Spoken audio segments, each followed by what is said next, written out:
Hi, everybody. Welcome. Grab a seat very quickly. We need to talk.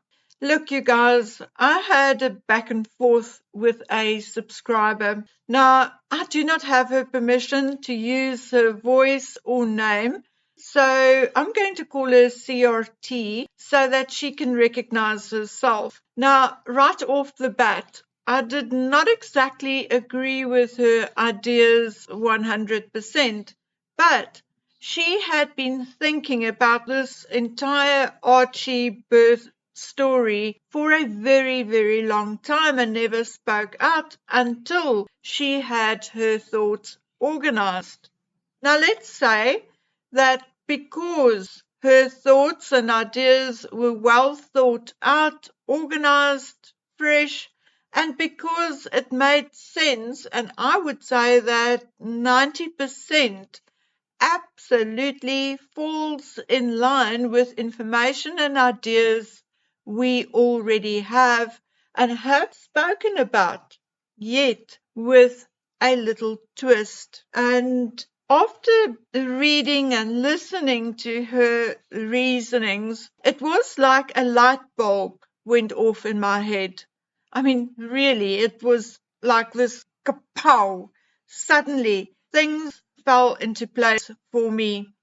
Everything I have been going, yes, but about was wiped out because unknowingly CRT filled in the blanks with her logic. Okay, guys, so let's go.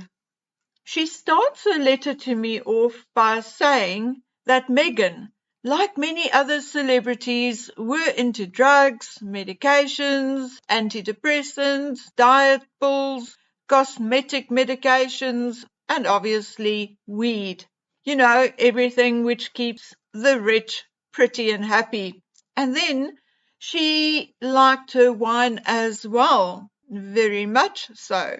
So obviously the alcohol and hangovers caused her to need her weed and uppers in order to work and maintain her lifestyle. And that, my dears, was even before Harry. So the two of them met, they dated, blah, blah, blah. They drank and used whatever they used together. But they also wanted to get married and they wanted a child, a kid. I mean, a child they thought would be their security, their bargaining chip. I mean, actually, they just wanted the full hog. They wanted what William and Catherine wanted. But both Harry and Meghan have mental health issues. So they can't get off the medications, the weed, etc., because without it, they cannot function in public.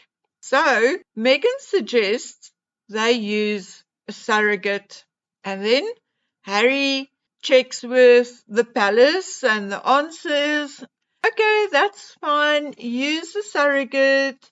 The child or children just can't be in the line of succession. That's all. So Harry goes back to Meghan and they talk about it. And the more they talk, the angrier they get. Meghan keeps reminding Harry that the Queen changed the rules for Charlotte to exclude sex and go strictly by order of birth, boy or girl, and how unfair it is to them, etc., etc. So Harry runs back to Papa and tells Papa how unfair and racist he is because he does not want to change the rules for the spare and his one drop of black wife. Papa goes and says, no, Harry, it is not that. But you know how things work. We are a constitutional monarchy. It is not just my decision to make. I need to consult the Archbishop. I need the Privy Council to vote on it. Now understand this, my dear friends. The Privy Council, the full Privy Council, are formed out of a number of committees, and the full Privy Council only meets when something huge transpires, like the death of the monarch, as happened after the death of Queen Elizabeth II in 2022. Otherwise, Privy Council meetings, as in its advisory to the King capacity, takes place once a month, and at these meetings only those Privy Councillors summoned by the Lord President of the Council actually attend. So, the Privy Council exists out of the three most senior bishops of the Church of England, senior judges, members of Parliament, members of the House of Lords, etc., etc.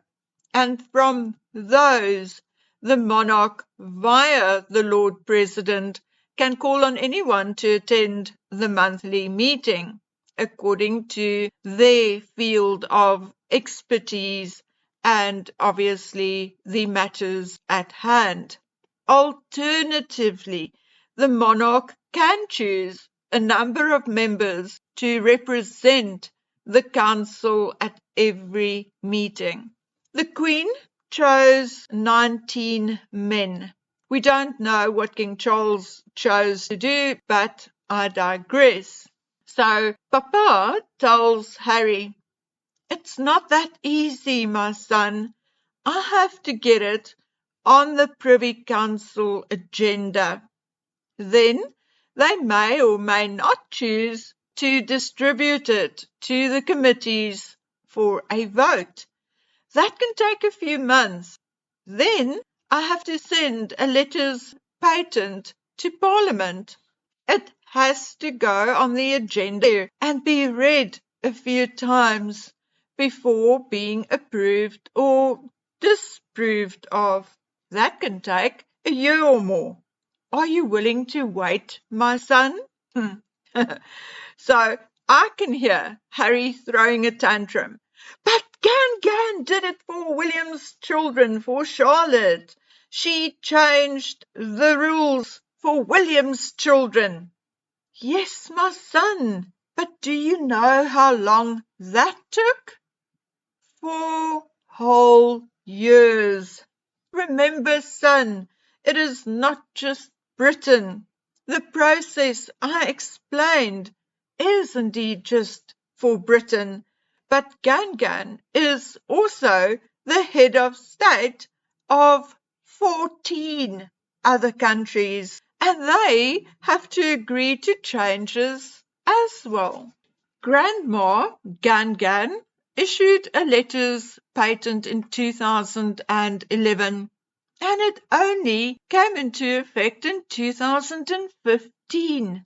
At that point, Harry's blood pressure was likely through the roof, and he likely stormed back to Nottingham Cottage to calm his nerves with a joint and a glass of Tiganello.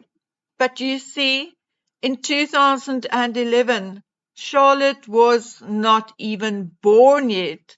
So there was no way the Queen or anyone else could have known that William and Catherine's second child will be a girl. So Meghan's hateful, jealous narrative that the rules were changed for Charlotte was completely false. The male preference primogeniture Act was outdated. The Queen herself, reigned for many years. So she wanted the new generation, William and Harry's children, to at least be born into a more modern monarchy where women were not discriminated against. In 2011, no one, including the Queen, expected a little Charlotte yet. So everyone's saying the Queen changed the rules for Charlotte. Do not know what they are talking about. Anyway, so CRT thinks Harry rushed back to Meghan to tell her what Papa said. And we all know Meg's a baby by now. does she ever stop. No, it is her way or the highway. So what does Megan do? The oldest trick in the book, the one she is so good at. Play the victim, the poor me card. So, they want me to go off my medication, Harry? They would put my life at risk to give you a child, so they do not mind if in the process I kill myself, Harry. That is so unfair. So we have a choice. Either we deprive our children of this important tradition, or our children come into this world ousted anyway for having a mentally ill mother. But we want kids, right, Harry? So fuck them. Tell them I'm pregnant. They can't do anything to dispute it, Harry. I'll have my own medical team. I'll wear a bump. Come on, Harry, let's do it anyway. The old-fashioned rules are ridiculous. They won't do anything to us, Harry. We are more popular than them. Yes, Megan. I think Mummy would have loved it. It'll be like putting up a secret middle finger to the institution. Oh, Megan, I love it. So up to here, CRT's story and assumptions are brilliant, and I 100% agree with her that regardless of anything else, I agree that drugs and medications likely played a big role, a bigger role than, say, Megan's ego and her figure, etc., etc. I can actually see Megan presenting, say, an exercise regime for mommies to regain their figures, or, make some of her concoctions and say it's for weight loss. And, I can see things like that happening. What I cannot see is Megan giving up her wine, her weed, and her coke for 9 months. Now, CRT thinks there is a possibility that Harry may secretly have married the surrogate so that Archie's birth would be legitimate, and then after the birth he had it annulled and married Megan. Or Megan may even be telling the truth, namely that their big wedding was just for the world. I, however, do not think Harry and Meghan are clever enough to pull such a ruse or even think about something like that.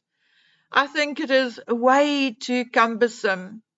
I think they just went ahead and secured a surrogate, likely a friend like Hayley Henson, an old hand at IVF, or someone like Megan's cousin Ashley, who does look a lot like the woman in the apothecary window, or maybe, who knows, it was someone from an Eastern European country and it was a pure business transaction.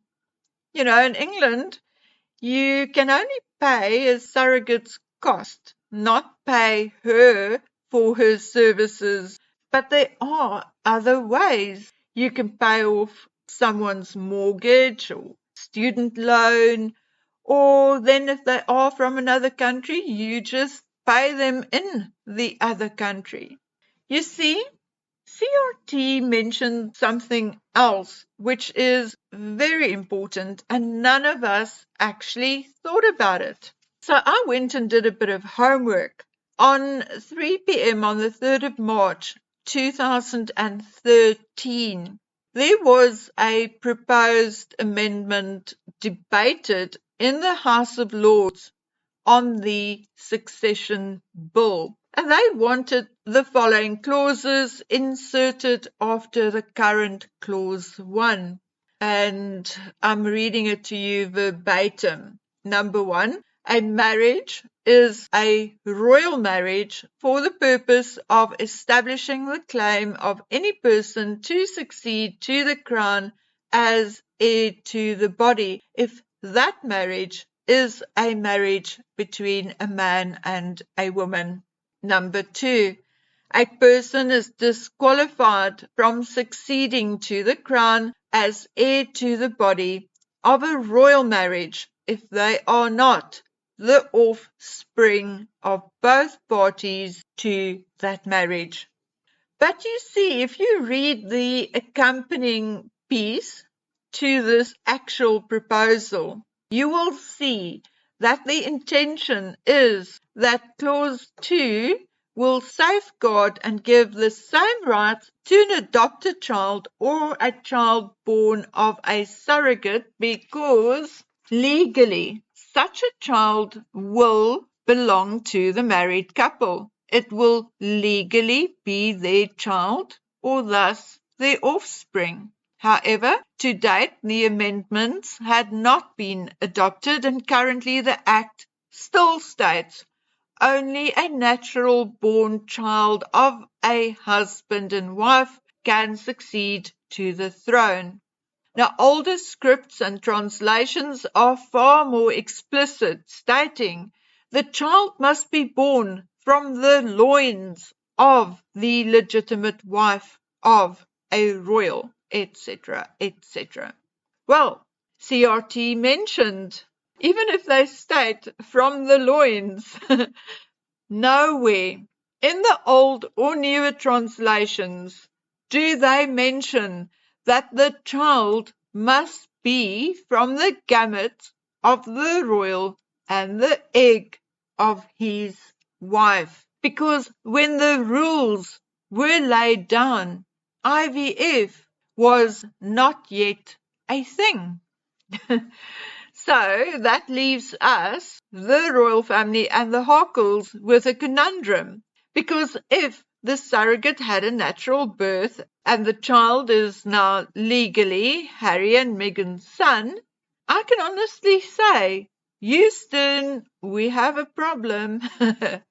Or I could, because there is one single snag which Harry and Meghan could not get past, and that is the fact that in England, like in my country, but unlike in most American states, parents, even if they are the biological parents of the child, still have to go through the adoption process after the birth of the baby.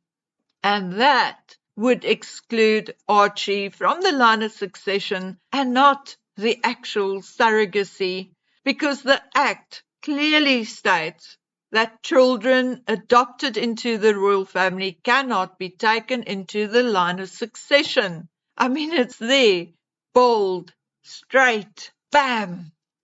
So Meghan thought that by wearing a bump, she could fool everyone.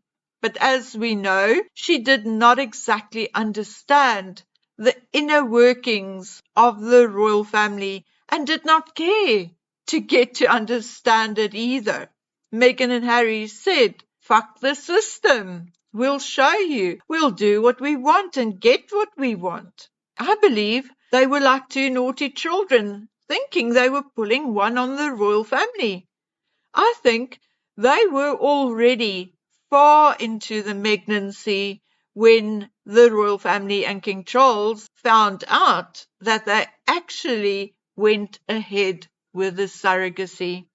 CRT thinks that Meghan's suicide story, remember the story she told Oprah about being suicidal at around about 5 months?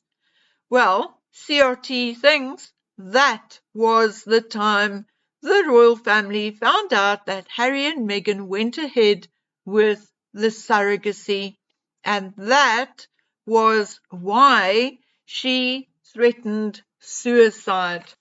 CRT also believes that that was also more or less the time they decided or agreed to leave the monarchy. And you know, it all makes sense. I don't think Meghan Markle changed Archie's birth certificate. I don't think Buckingham Palace told her to do so either.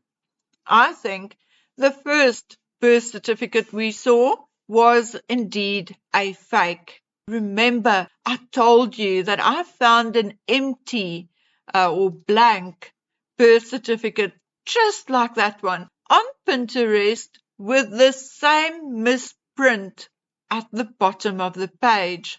Now, what happens with a surrogacy adoption is that at birth, a proof of life certificate is indeed issued, and it may even be that the birth is recorded, and often, if the surrogate is not married, the birth certificate will be issued in the name of the surrogate and the biological father. It could happen, and it has happened. But once the adoption is completed, a new birth certificate will be issued. And I think that is exactly what happened. I think the first birth certificate we saw was fake. Then the adoption was finalized and a new birth certificate issued. But oops, oops, the two birth certificates differed a little. So they concocted a story that Meghan changed Archie's birth certificate. Well, we know that in England it is not so easy to change a birth certificate unless the department made a gross mistake. So I honestly and truly think that is exactly what happened. I mean, it all fits. And it can even be the reason why we did not see Archie. Only a foot or eyes peering over Harry's hand or a doll until he was about 5 months old. Because often in such an agreement, the parties agree to not share photographs publicly for the first few months so the birth mother can recover from handing the baby over. It's just a recent addition in a bid to save the birth mom some trauma and take care of her mental health while she's still vulnerable after giving birth. Now, look, guys, I think the truth will come out eventually. I think there is already a push for it to come out. Little bits are leaking out, little bit by little bit. Like, for instance, the story about Mike and Zara saying the family has never met Archie. Now, I would love for her to clarify that. What does she mean with the family? Does she include the king and Camilla, for instance? And what about Eugenie? Or is she just talking about her family, her husband and children?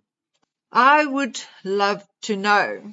My other question, and the thing I've been sitting on now for a while, is what about the staff at the Portland? They know full well Archie was not born there. He may have left from there to go to Harry and Meghan, but he was not born there. Unfortunately, the few who were allowed near that child will not talk. They are bound by their ethics code not to talk. And they will likely lose their jobs and be sued, etc., if they tell the truth. But my question is, are they still bound by that silence and secrecy when they retire or leave the profession? How much longer before the whole sordid tale comes out? How many people are sick and tired of the fact that Harry and Meghan defrauded the British people, lied and slandered the British people, and disrespected their queen? As time passes, it's not getting better, it's not going away. People want a measure of justice. I actually suggested to someone the other day that they, Harry and Meghan, are actually getting a measure of payback or karma with all the backlash they are getting, and the fact that very few of their ventures are actually the success they expected it to be. But she said no. If a guy breaks into a convenience store, races away on his bicycle, rides over a rock and falls, breaks his arm, and is bleeding all over, and then as a result is caught, we can say it was karma, but he will still be punished for what he did. Karma and punishment is not the same thing. And therefore I think, or I know, or at least that is how that particular person feels. People want Harry and Meghan punished. Bad juju is not enough. Their treatment of the Queen and Prince Philip, their lies, including their deceptions surrounding the children's births, is way too much. They took it too far. It is too much to just let it go. Okay, guys, I'm going to end this video saying what I said hundreds of times before. The royal family, the King or William, needs to issue a statement and clear all of this up. With CRT's input, my theory now fits the timeline and circumstances. And I think if we could all work together, we can get to the truth. Because I have a piece of the puzzle. S has a piece of the puzzle. CRT has a piece of the puzzle. And believe me, there are a couple of journalists who hold the biggest pieces. What will the royal family or the king do the day we put it all together? And it is going to happen soon. So in order to save themselves from the fallout, the royal family needs to get out there first and give a truthful statement.